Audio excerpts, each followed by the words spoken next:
Bonjour, le but aujourd'hui de ce tutoriel est de vous démontrer comment il est facile de changer le mode de compression limité à 56 kHz de Virtual Dub sous le format MP3, simplement en ajoutant Windows Media Player 10 ou 11 et en allant dans le registre Modifier la fonction.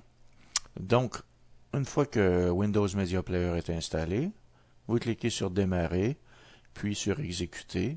Ensuite, vous tapez la commande regedit, R-E-G-E-D-I-T, et vous cliquez sur OK.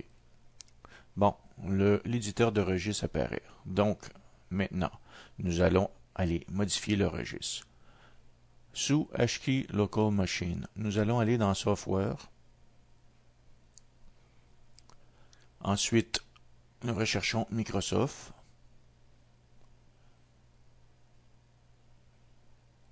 Voilà. Ensuite, nous allons aller dans la version Windows NT.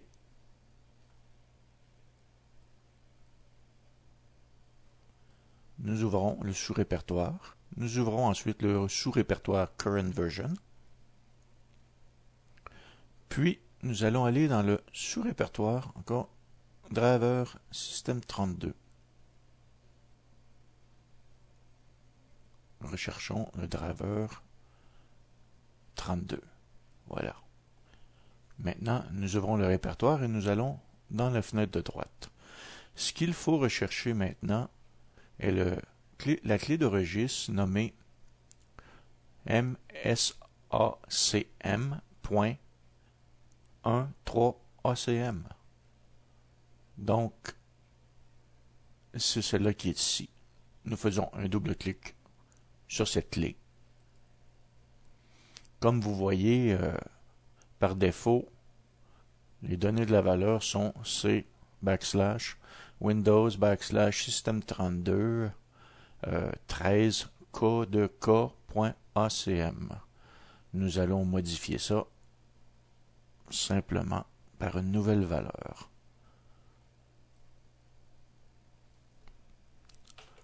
Voici la nouvelle valeur qu'il faudra entrer.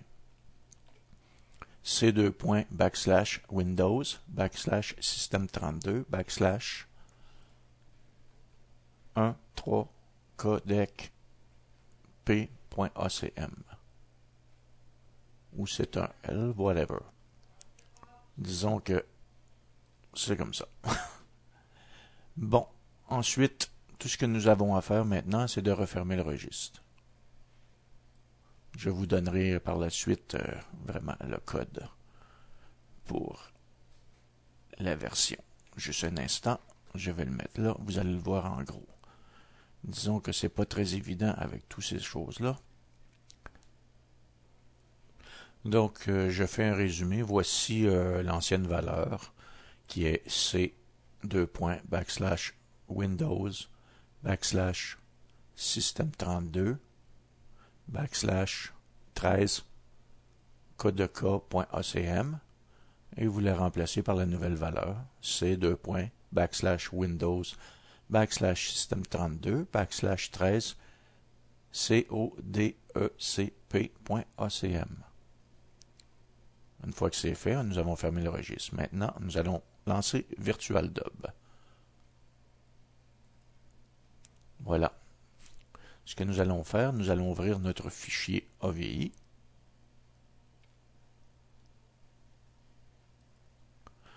Comme vous voyez ici, nous avons quelques avertissements qui ont été émis, que le standard ne prévoit pas le flux du OVBR, que vous risquez de rencontrer des erreurs de synchronisation. Bon, vous cliquez sur OK, nous allons remédier à ça. Pour l'audio, nous allons faire un traitement complet. Nous allons utiliser le mode de compression et nous allons changer la valeur en le MP3. Et comme vous voyez, normalement, cette valeur était la plus haute par défaut dans Virtual Dub. Maintenant, vous pouvez changer la valeur en 128 kilobits secondes, ce qui est beaucoup mieux. Voilà. Maintenant, nous cliquons sur OK. Pour la vidéo, nous pouvons faire un traitement complet et ensuite changer le codec.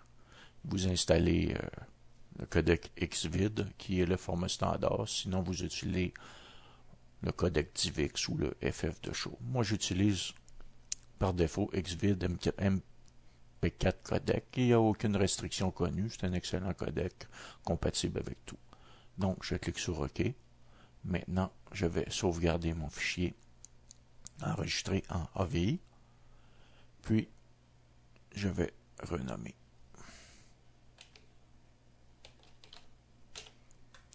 Et puis, voilà.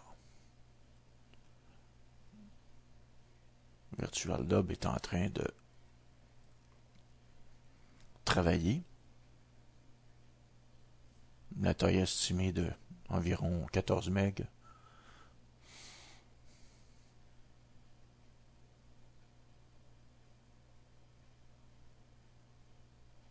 Bien voilà. Le son a été réencodé. Maintenant, nous allons relancer VirtualDub. Nous allons ouvrir le fichier qui a été modifié. Et comme vous voyez, tout est bien.